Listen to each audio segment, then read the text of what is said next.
Hi!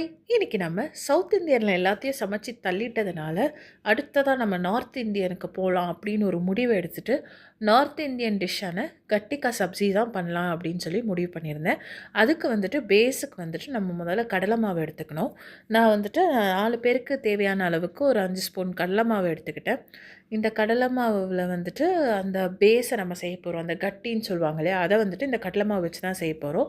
அதுக்கு இந்த கடலை மாவுல வந்துட்டு நெறைய இன்கிரீடியன்ட்ஸ் போடணும். முதல்ல வந்துட்டு தேவையான அளவுக்கு உப்பு போட்டுக்கிறோம்.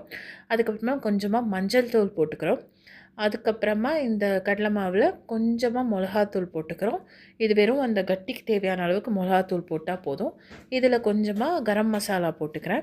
அதுக்கப்புறமா சோம்பையும், சீரகத்தையும் வந்து ஒண்ணும் பாதியுமா லைட்டா இடிச்சு போட்டுக்கலாம் இதில. அது அங்கங்க வாயில கிடைக்கிற மாரி இருந்தா தான் அந்த ஃப்ளேவர் வந்து கொஞ்சம் நல்லாயிருக்கும். ஸோ ஒண்ணும் பாதியுமா இடிச்சு அதையும் போட்டு எல்லாத்தையும் ஒரு மிக்ஸ் குடுத்துட்டு, கஸ்தூரி மேத்தியும் சேர்த்துக்கிறேன். தயிர் ஊத்தணும் இதில. நல்ல தயிரும், எண்ணெயும் வச்சு முதல்ல நல்லா நம்ம வந்துட்டு இத மிக்ஸ் பண்ணணும். கொஞ்சமா எண்ணெய் சேர்த்துருக்கேன். இத மிக்ஸ் பண்ணிட்டு, ஒரு கட்டி இல்லாம அந்த மசாலாஸ் எல்லா இடத்துலயும் கோட் பண்ற மாதிரி நல்லா நசுக்கி விட்டு மிக்ஸ் பண்ணணும். அப்பதான் இது வந்து நல்ல ஃப்ளேவர்ஃபுல்லா வரும். எல்லா இடத்துலயுமே எல்லாமே ஸ்ப்ரெட் ஆயி வரும். கொஞ்சம் கொஞ்சமா தண்ணிய ரொம்ப ஊத்திராம தெளிச்சு தெளிச்சு நம்ம கன்சிஸ்டன்சிக்கு ஏத்த மாரி கலக்கணும். இது நம்ம வந்து இந்த சப்பாத்தி மாவு கன்சிஸ்டன்சிக்கு கலக்கணும். ரொம்ப சாஃப்ட்டாவும் பண்ணிறக்கூடாது. ஓரளவுக்கு சப்பாத்தி மாவ விட கொஞ்சம் கெட்டியா இருக்கணும். அந்த கன்சிஸ்டன்சி கலந்ததுக்கப்புறம் இத உருட்டிக்கிட்டு குட்டி குட்டி ஆ கியூப்ஸா வந்துட்டு கட் பண்ணி எடுத்துக்கிறோம். இந்த கட் பண்ணி எடுத்த இந்த கியூப்ஸ வந்துட்டு நம்ம ஸ்ட்ரிப்ஸ் மாதிரி பண்ணணும். ரொம்ப அழுத்தாம லேசா வந்துட்டு ஸ்ட்ரிப்ஸ் மாரி பண்ணணும். உடையாம இருக்கணும் இது எல்லாமே. ஸோ இந்த ஸ்ட்ரிப்ஸ வந்துட்டு தண்ணீல வந்துட்டு போட்டு நம்ம முதல்ல வேக வைக்க போறோம். நம்ம எடுத்த கடலை மாவுல இவ்ளோ ஸ்ட்ரிப்ஸ் வந்திருக்கு. இதில கொஞ்சம் தண்ணி நல்லா ஊத்திட்டு, இத வந்து வேக வச்சு எடுக்க போறோம். ஒரு சிம்லயே வைங்க. இல்லன்னா கீழ தீஞ்சிரும். நல்ல ஒரு கொதி வந்ததுக்கு அப்புறமா ஒரு 5 டூ 10 மினிட்ஸ் கழிச்சு, இந்த தண்ணிய வந்து ஸ்ட்ரெயின் பண்ணிடுங்க. அந்த தண்ணிய தான் நம்ம வந்துட்டு கிரேவிக்கு யூஸ் பண்ண போறோம். ஸோ, அதனால அந்த தண்ணி வேஸ்ட் பண்ணாம ஸ்ட்ரெயின் பண்ணி எடுத்துக்கலாம். இப்ப அந்த கிரேவிக்காக வந்துட்டு, நான் ஒரு 4 தக்காளி, 2 வெங்காயம் இத வந்துட்டு கட் பண்ணி போட்டுருக்கேன் ரேண்டமா. இஞ்சி பூண்டு இங்க போடுறதா இருந்தாலும் போடலாம். இல்ல இஞ்சி பூண்டு பேஸ்ட்டாவே போடுறதா இருந்தாலும் போடலாம். அப்புறம் நான் ஒரு பச்சை மிளகாய் போட்டுருக்கேன். 4, 5 கேஷ்யூஸ் போட்டுருக்கேன். இது எல்லாத்தையுமே சேர்ந்து நல்ல பேஸ்ட் மாரி அரைச்சு எடுத்துக்கலாம்.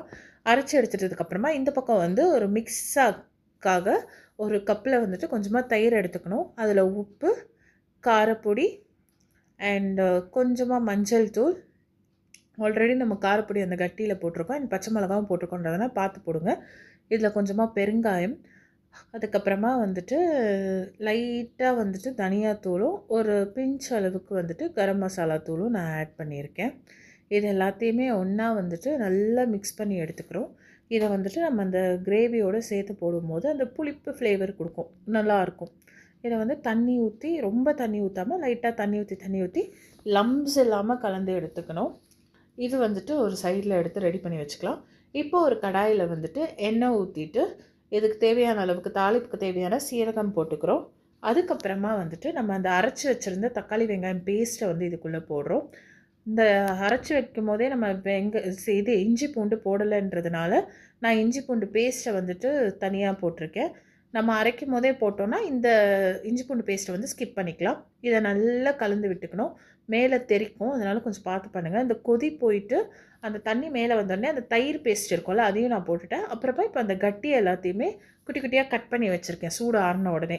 அதையும் நான் போட்டிருக்கேன். இது எவ்வளோ அழகா வெந்திருக்கு பாருங்க. ஸோ இந்த மாரி ஒரு கன்சிஸ்டன்சி வரும்போது, அது எல்லாத்தையும் உள்ள போட்டுட்டு, நல்லா நம்ம கலந்து விட்டுறணும்.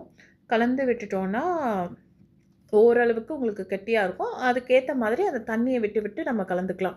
அந்த தண்ணிய வந்து கடல மாவு கொதிக்க வச்ச தண்ணின்றதுனால, கன்சிஸ்டன்சி கொஞ்சம் போக, போக திக் ஆயிட்டே வரும். ஸோ, அதனால பார்த்து எவ்வளோ தண்ணி வேணுமோ, அவ்வளோ தண்ணீய கலந்து விட்டீங்கன்னா, நார்த் இண்டியன் கட்டி கா சப்ஸி ரெடி. வாங்க சாப்பிடலாம்.